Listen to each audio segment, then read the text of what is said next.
Railway இந்த department பற்றி நிறைய பேருக்கு தெரிஞ்சுக்கும். இதில் நிறைய டைப் ஆஃப் வேகன்சி வந்து உங்களுக்கு அனௌன்ஸ் பண்ணுறாங்க. ஸோ இதில் எந்த போஸ்டிங்க்கு என்ன எலிஜிபிள் வேணும் அப்படிங்கிறத ஷார்ட்டாக இந்த 1 மினிட் வீடியோவில் வந்து நம்ம பார்க்கலாம்.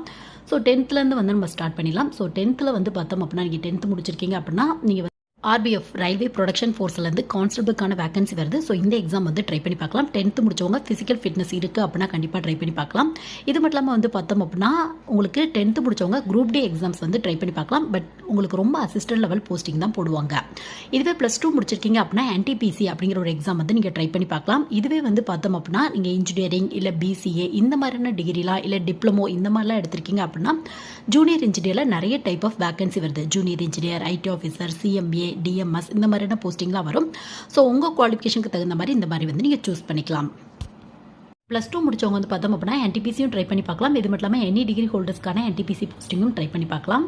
RBFல வர SI போஸ்டிங்க்கு எனி டிகிரி முடிச்சவங்க ட்ரை பண்ணி பார்க்கலாம்.